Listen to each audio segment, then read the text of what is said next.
Okay, hello. Good afternoon, good morning, and good evening, everyone from Taiwan and around the world. Welcome to 2021 Open Government International Virtual Forum, hosted by National Development Council of Taiwan and Open Cultural Foundation. My name is Li Meijun. I'm the moderator of today's session. We had a very wonderful conversation this morning and got a lot of insights from the insiders of OGP. And I'm very excited for the upcoming talks. Before that, I want to show you a very short clip about Taiwan's journey to the OGP. So can our state play the video first? Taiwan has released the National Action Plan according to the Open Government Standard, and it is expected to complete by 2024. From the online participation platform to civic take during pandemic, Taiwan has been working on open government and citizen participation for the past decade. With 1 year preparation, Open Government National Action Plan Task Force has convened several meetings with civil society after soliciting for people's opinions online. And now, 19 commitments are getting into our plan for the future. In Taiwan, we think of democracy itself as a kind of applied social technology that improves as people contribute to it. So just like semiconductor design, anyone can invent new ways of doing democracy, and that has become part of our political culture. The Taiwanese people care about open government principles, and we can help you to make it also fast, fair, fun for your people. Ensuring Taiwan's experience and progress in open government creates more opportunities to be visible, furtherly makes changes together with the international society. Taiwan can help.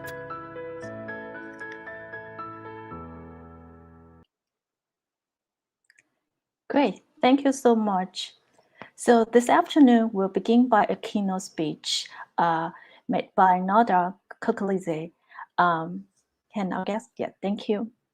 So the talk is about reflections on the independent review mechanism of open parliament. And let me introduce our speakers here. Nada Kokolize, if I'm wrong about pronunciation, please correct me. Nada Kokolize is an independent researcher of the IRM. Nada has over 60 years of professional experience in public administration, both in practice and in academia. In the government, Nada served as the Chief of Staff of the European Integration Committee, Deputy Director of the Administrative Department at MFA, and Chief of Staff for State Minister's Office on Conflict Resolution Issues. Nada joined academia in 2012 and now directs public administration programs at the University of Georgia. He has joined the OGP IRM team in 2019 and has conducted research and assessment of national and local action plans. Let us welcome Nada Kokolize here. Thank you so much, and thank you for pronouncing my last name correctly, actually, which is a rare case. So thank you very much again. I'm greeting all of you, ladies and gentlemen, from Georgia, and let me also say that I'm really honored and I'm delighted, I would say, to have this opportunity to present today and share my experience and reflections about the independent review mechanism in the legislative branch of the government, and namely in the Parliament of Georgia, which I personally was a member of for several years.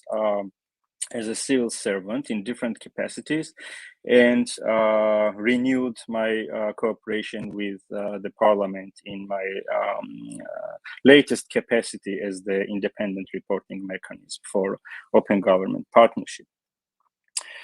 I hope you all see the slides here, so let me, yes. I guess we're okay now. So let me start with the outline today's session. Just to outline what are the topics that we'll be covering today. So first, we'll talk about the context and timeline of Open Parliament in Georgia, about the structure and process. And what are the peculiarities related to the structure and process. We'll also cover the key areas covered under the Open Parliament commitments, and then finally we'll close with the major peculiarities and the takeaways and the lessons learned from these experiences. So next slide. So let me just very briefly really give you an overview. So it all started with the initiative on the central government level to join the Open Government Partnership in 2012. And so Georgia has actually become one of the first countries that joined Open Government Partnership, which was established in 2011. And Georgia presented its first national action plan for 2012-2013. So, however, what is important here is that the first action plan included commitments only for the executive government and not for the legislative branch, not for the parliament, neither for the municipalities, local government bodies, right? So in 2013, the first OGP Georgia Multi-Stakeholder Forum was established. That was the first steps for bringing together public agencies, local and international civil society organizations, and international development partners for creating the open environment for policymaking and first steps towards the co-creation spirit, OGP spirit of co-creation in general. So, not to go into too many details. So since 2012 till today, Georgia has designed and implemented 4 action plans for Open Government Partnership on the national level. So during the first 2 action plan cycles, the national OGP process was mainly covering ministries and independent agencies with sub-commitments for the judiciary as well. And in the 3rd and 4th action plans, the action plans expanded to first 3 local government bodies and already in the 4th action plan to 11 municipalities. So, however, what is interesting here is that Parliament was not part of this process until 2018. So Parliament actually led the separate process of Open Parliament since 2015. And it created its action plans in the framework of the Declaration of Parliamentary Openness. Since it started in 2015, Parliament has designed and implemented 3 action plans, but it was the Parliament's 3rd action plan that actually became the part of the national OGP action plan. And thus became the subject to the review from the independent reporting mechanism of the Open Government Partnership. And this is where I actually stepped in for a review as an independent researcher. Next slide.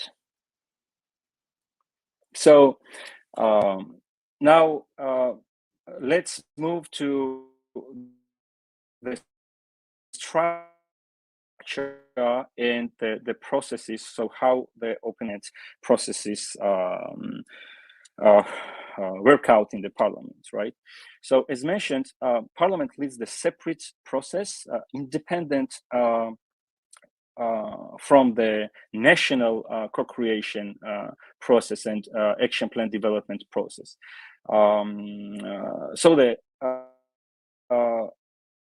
And to coordinate this independent co-creation process, action plan development process, Parliament has created, with the Speaker's order, established the Permanent Parliamentary Coordination Unit, which is called Open Governance Permanent Parliamentary Council, which was actually created in 2015. So Council's creation was based on the interfaction working group principle, meaning that actually both the majority and minority factions are represented there. Currently, you see on the slide that there are 13 members, out of which 9 represent the majority party and 4 are from the opposition factions. So the major goal of the council, so the council is the major coordinating unit to the open parliament activities. And so the major goal of the council is to actually ensure that the activities and actions implemented by the parliament, which are directed toward parliament openness, transparency, accountability, and so on, are well coordinated, firstly, internally and externally, are systematized and streamlined. Okay, so thus the major to ensure excuse me, that the civil society and international development partners are involved and engaged as much as possible while elaborating the action plan and during the implementation as well. Okay, next slide. So to support the council in this goal, the parliament also created and established the multi-stakeholder consultation group, which consists of 16 organizations currently, and these organizations are non-profit civil society organizations, international organizations, of course, and international development partners, donors, so to say. And the consultation group provides feedback and recommendations during the action plan development phase, and also on a way is a very good tool to monitor the implementation of the open parliament commitments. So membership to the consultation group is open to any interested parties, and civil society organizations are actually encouraged to engage in the process, although there are some steps they have to take before they find themselves in the list of the consultation group, which is actually very closely working with the permanent council, parliamentary council, right? So what is important here is that the consultation group plays an advisory role, as you can see on the slide, and not the decision-making role. However, during different interviews with the civil society organizations, as well as with the parliament representatives, it was noted several times that the consultation, even though it has an advisory role, the consultation group also can actually actively participate and has this opportunity to participate in the decision-making processes about the commitments and the action plan, both. Also, apart from the permanent council and the consultation group that we mentioned, the council also creates the so-called thematic groups that consist of members of the permanent council and consultation group members as well.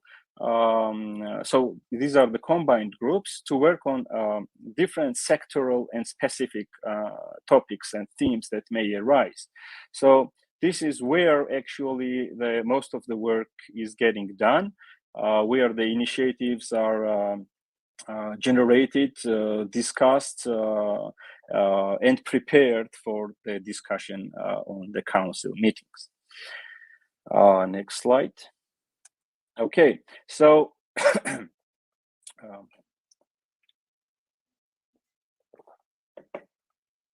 as far as we have covered the general background information on the context and the structure, now let's look at what are some of the major areas covered by the Open Parliament initiatives. So now on the screen, you see all the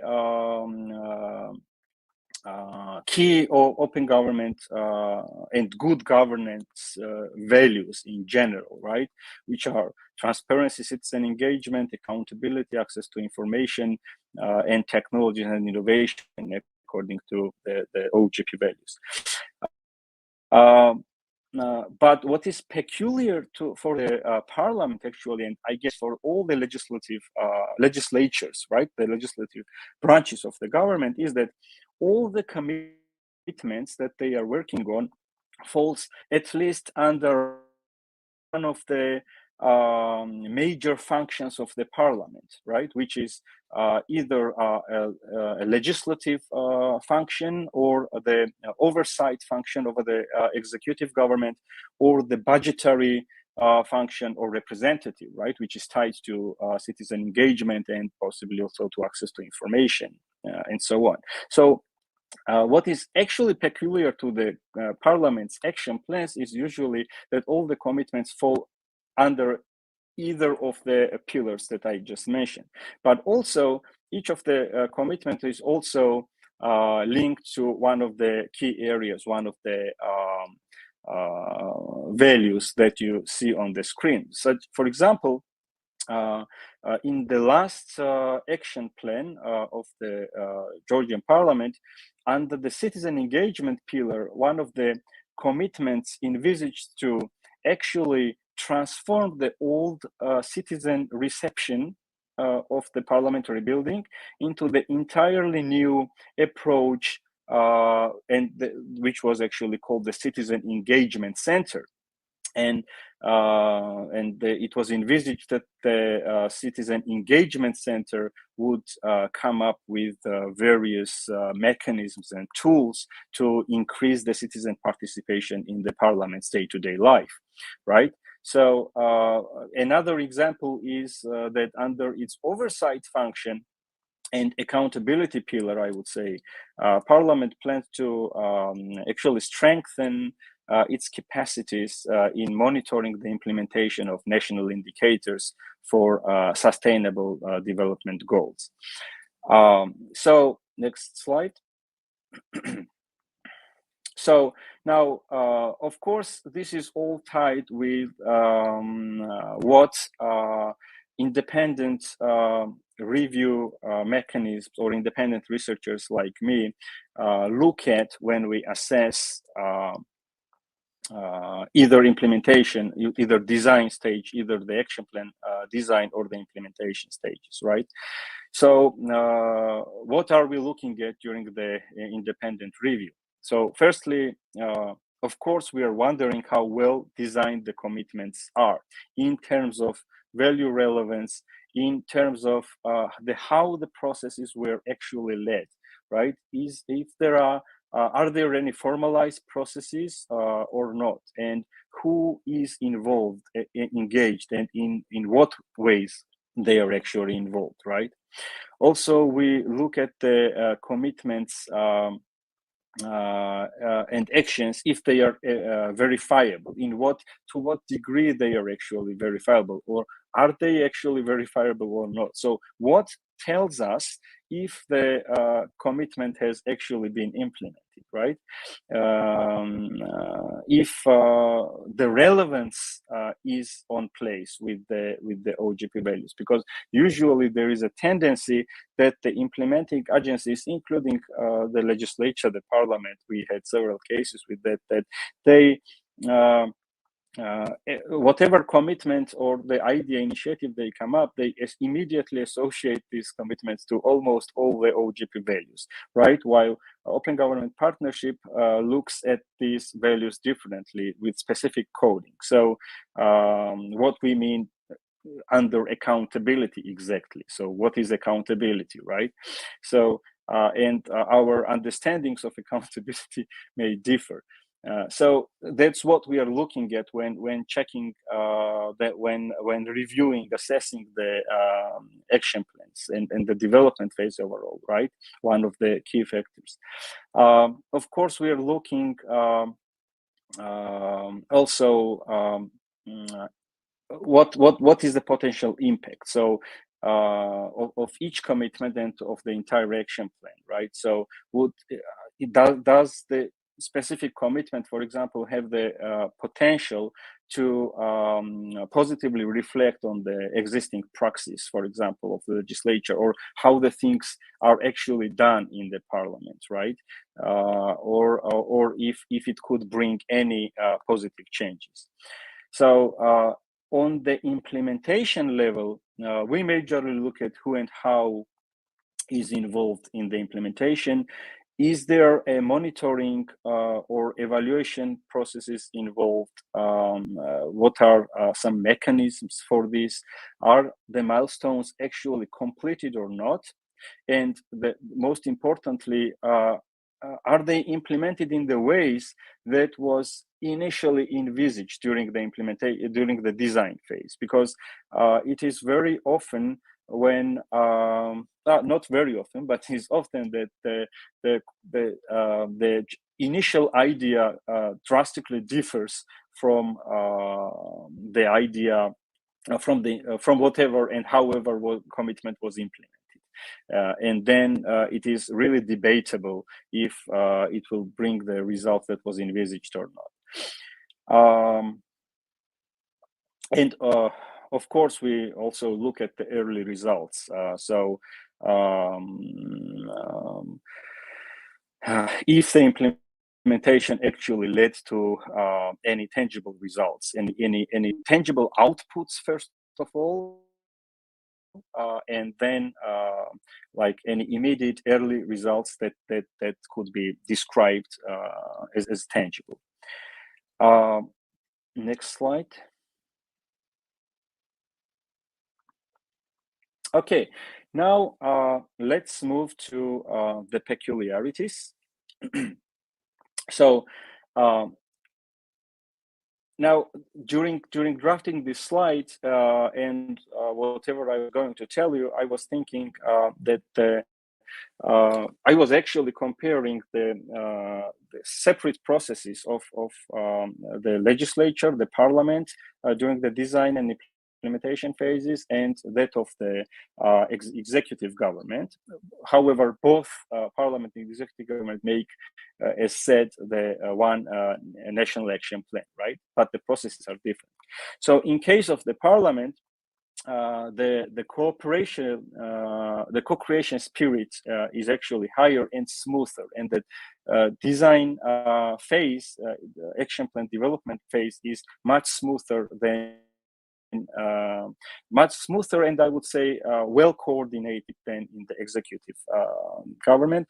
And the reason for this could be that the parliament is one organization anyways. So it does not have a lot of ministries. Of course, there are a number of commitments and structural units that are involved, but at least it's a one organization, and its coordination internally as well as externally with the civil society organizations easier. So this could be one of the reasons compared to the government, where you have a lot of ministries and public agencies to coordinate with, and each of these are different structures, right? So this could be one of the reasons also that I would say the higher participation of civil society organizations and international development partners in the co-creation process. And overall, during the development action plan development phase, the energy of co-creation felt really higher than in case of executive government, at least in Georgia's case, during the last action plan development. Which is also very important, I would say, is that the parliament has a very nice and actionable internal monitoring and evaluation system.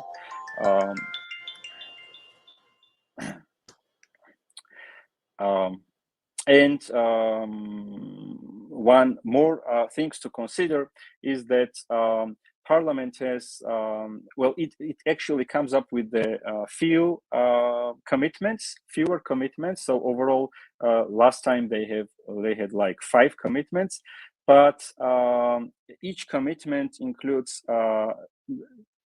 numerous amount of different milestones, which are not actually related with each other. So this makes them very difficult. This actually complicates their life when implementing these milestones, because and the commitment and the overall action plan, because the commitments are not really like logically put together, the milestones in the commitment.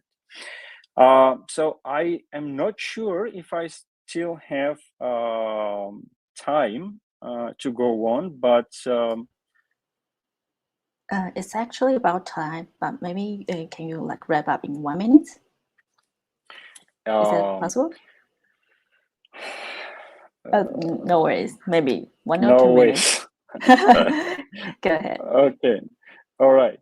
So I will then just very briefly key takeaways that I wanted to share with you.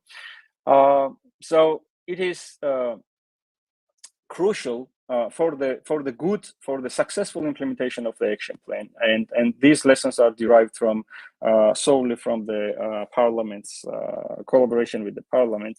So it is very important that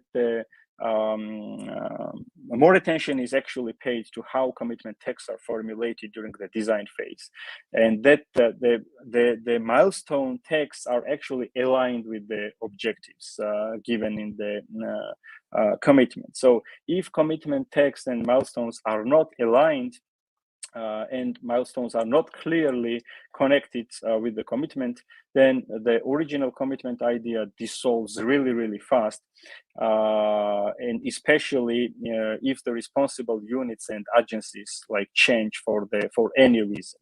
So which is also one of the cases and issues in case of the Parliament due to some political changes, right? And also, I would say that I'll stop on that, I guess, and then I'll take your questions. One of the like major takeaways from and lessons learned is that it is very important, again, in the design phase, that the commitments are actually based on thorough situation analysis rather than just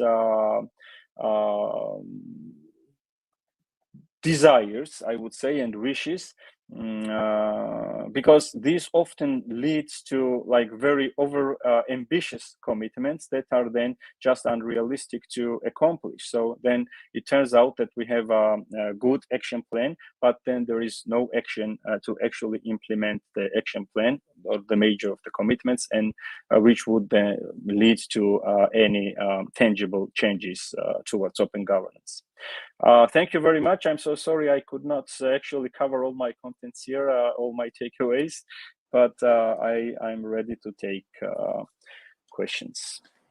Thank you, Naja. I'm sorry for the time constraints, but really thank you for your detailed, very useful perspective on the IRM implementing and also assessment. So we are now having some questions. Okay, can you see the questions on your screen? Yes. Yeah, I will read them, no problem. So the first one is actually from Xiao Xingsheng. Okay, so let me introduce Xiao a little bit. He is actually Taiwan's Open Parliament Civil Society's co-chair. So his question is about, in an open parliament commitment, it might involve more complex legislative process than in executive branch commitment. So how to take that into account in IRM? So let me analyze the question.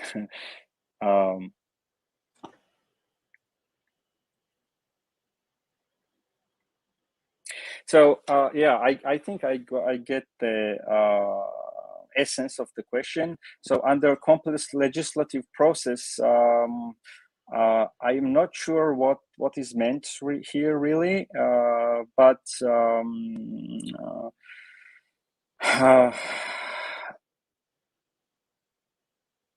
so again,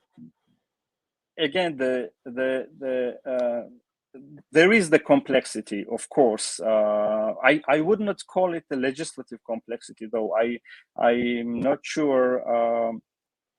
I mean, it's Open Government Partnership Action Plan is just an action plan that needs to be approved by Bureau of the Parliament, as far as I'm aware of, and so.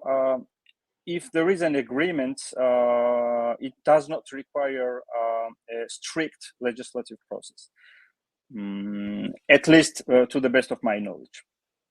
Mm-hmm. I think probably the next question also explain a little bit about the first question, and it's a little bit related. It's more about the legislators themselves. So are council members all aware of the action plan, since some of the action plan are actually made by the state with the civil society rather than the state than the members, right? And or only staff of the parliament is aware, and how to make council members engage when it cannot really win their votes? That's a very good question, I would say, and that touches me on a way, because yes, this is usually well, I have not talked to all the council members, but yeah, well, the knowledge about the action plan is actually higher, I would say, in the council members than you might think. So yes, they are involved, and they are actually following the implementation process, which is actually good for the IRM as well. Mm-hmm. That's good. And our next question is how to engage more citizens in co-creating the commitment, since the discussions are professional, especially about legislation is pretty professional. Yeah, that's a beautiful question, I would say. This is something that we need to brainstorm together, I guess, because the talks are really professional, even though the participation on a way is open, in at least in the case of Parliament. The first step, I would say, is to actually increase the awareness as much as possible into the open government partnership and in general into the good governance issues, so that even though the talks are professional, the areas and the principles and the values are really basic, because we need them in our everyday life, right? So even the talks are professional, I would say the first steps would be to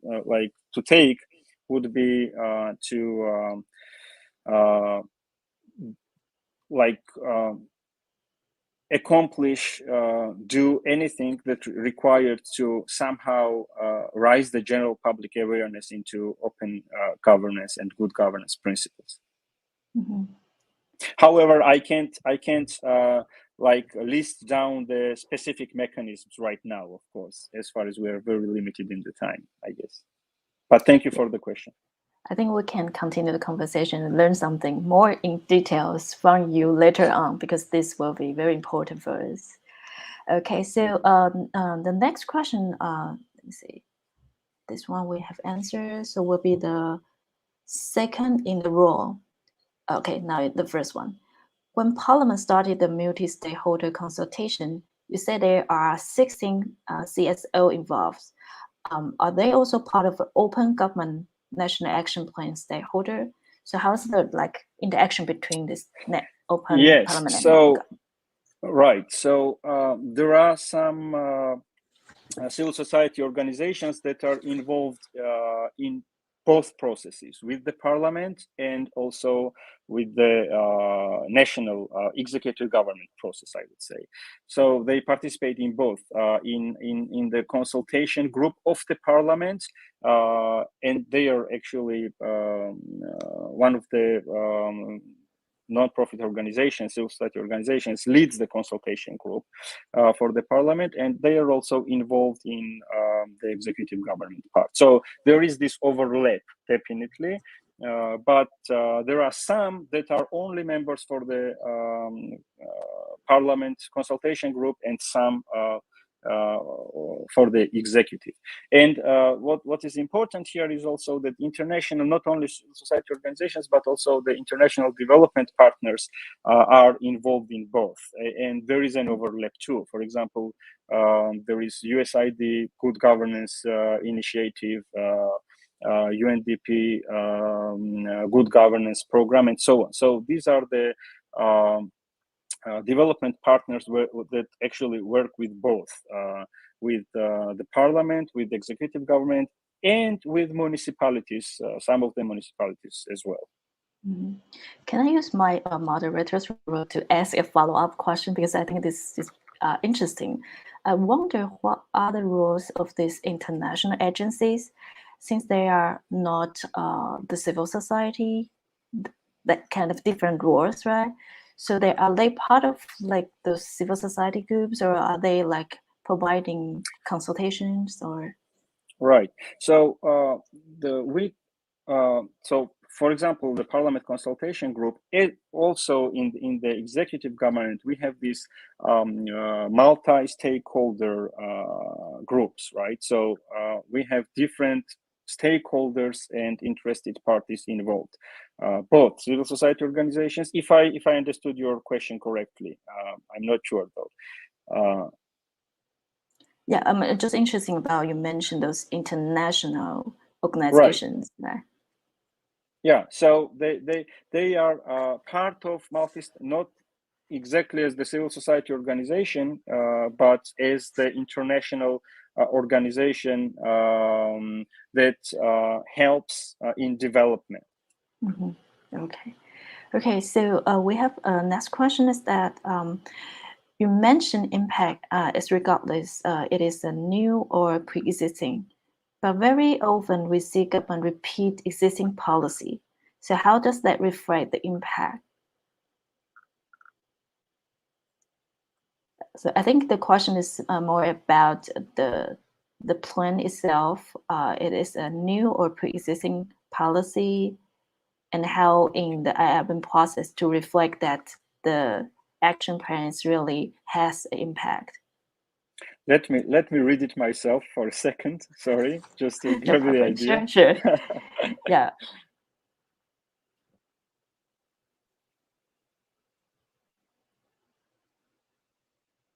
Yeah, that's a very good question. Yes, this is the case very often, but again, in this case, we are looking if it is the existing policy. In this case, we are looking if there is any step forward in the policy or in the practice in administering this policy. So if there is even an incremental step forward, even a little step forward, which actually makes things easier in any of the OGP value directions, then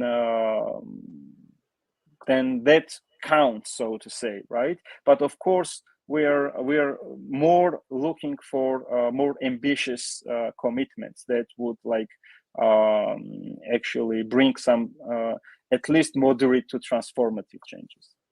Mm-hmm. Okay, so I think the next question is pretty similar to the one we had earlier, but probably you can add some more notes.